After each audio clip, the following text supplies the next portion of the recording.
It's Abama on the beat. Iwe na-emezina n'ụwa kịta na-agbasi m anya mmiri. Mmadụ ga-atakata awụ gbakọta mbọ oluzie ka anya bụ onye lie ị na-esi n'elu si n'ala ụfọdụ a na-akọchaghị na-ebughị ọtụtụ ebubo dị iche iche bụla afọ ya na-agagharị n'elu ụwa. Ụmụnne ga na-esese okwu na-eme nteme imo n'elu ụwa kịta ka m mazịlụ na nwanne anaghị esi uwezi aga. Ọ bụrụ maka gịnị iwe na-eme n'elu ụwa erike oke ọchịchọ dị n'ụwa kalịrị akalị nke onye metelu o were isi ebulu aka m dịkwa ọcha n'elu ụwa.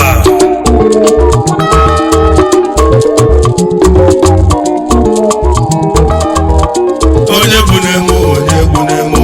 egwu onye bụ n'emu egwu onye bụ n'emu ka mmiri onye bụ n'emu onye bụ n'emu egwu onye bụ n'emu egwu onye bụ n'emu ka mmiri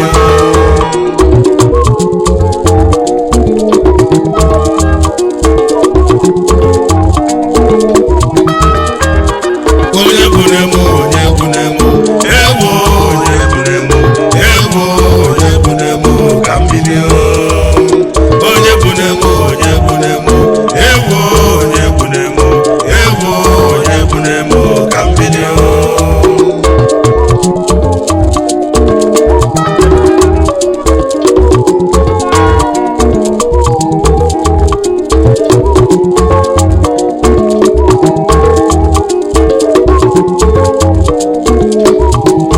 abụbụ ntabala eri oge olu mgbe ngeli akamo ilo na-asị jụba m onye bụ n'emu ka mmiri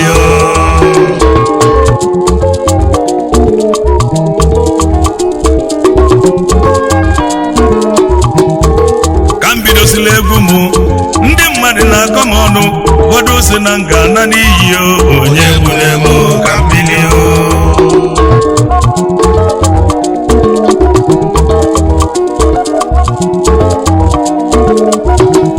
onye na-enwere iwe omelu gị ya ka ị na-achụ ka igbuo onye egwu na onye aka ya dị ọcha ụmụ ụwa onye egwu na-eme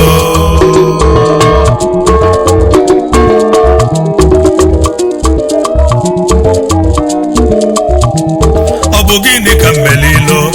ejacha ụmụ kilikilikili ma onye egwu na onye aka ya dị ọcha ụmụ ụwa onye egwu na-eme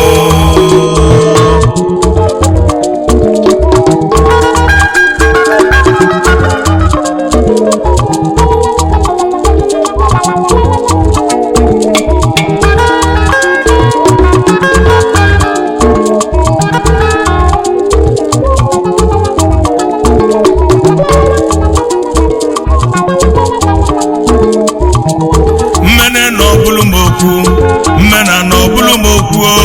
gwaza m nke m ga-eme ka ọ dị mma onye bụ n'emo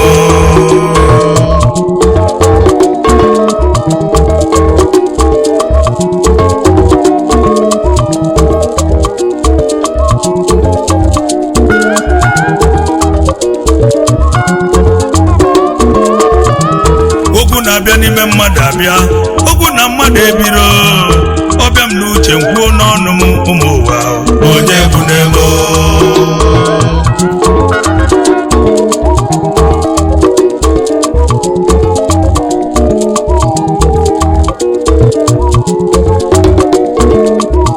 obodo bụ ibeba jide ebube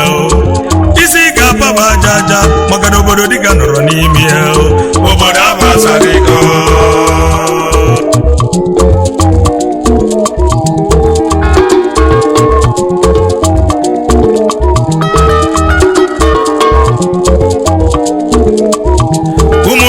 ka ịchọba n'udo maka na udo ka mma ebe ịbụ n'anya na-adị ebe afọ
Chief Okechukwu Patrick Ezenagu Ezoye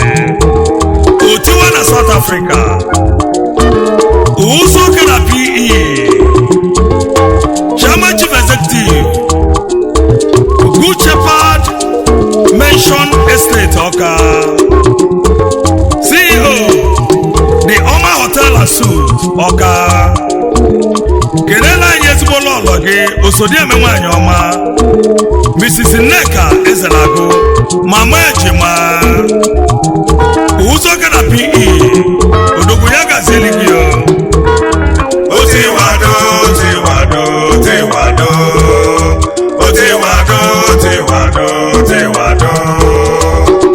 Uzo Kena PE Uzo Kena PE Uzo Kena PE Otiwado Iwe nine okinemeo Iwe nine okinemeo Iwe nine okinemeo Otiwado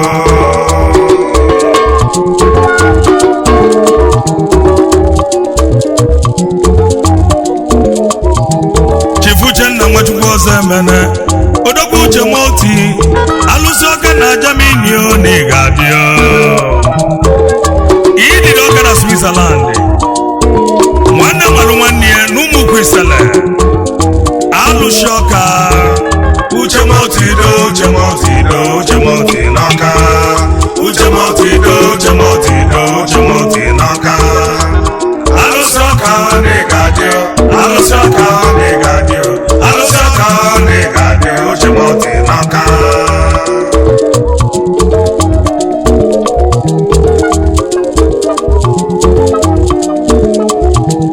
Igwumana bụ nwa n'aka ọka onye ka nji jebe ọnaga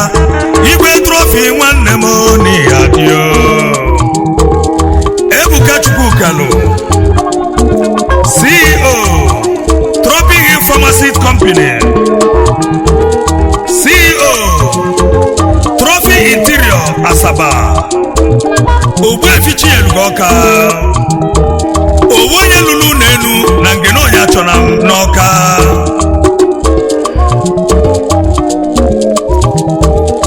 Igwe trọfi do Igwe trọfi do Igwe trọfi n'ọka Igwe trọfi do Igwe trọfi do Igwe trọfi n'ọka Igwe trọfi n'Igadio Igwe trọfi n'Igadio Igwe trọfi n'Igadio ezigbo mmadụ n'ọka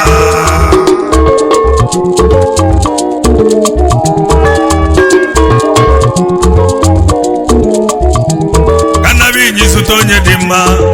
n'Oji River Gerard Ikegbuo n'Igadio Gerard Ikegbuo Pami na Turkey Pami na Malaysia Prince Osman Malaika Negene Pami Turkey do Pami Turkey do Pami Turkey do Pami Turkey do Pami Turkey do Pami Turkey do Pami mana Malaysia Pami mana Malaysia Pami mana Malaysia Pami Turkey do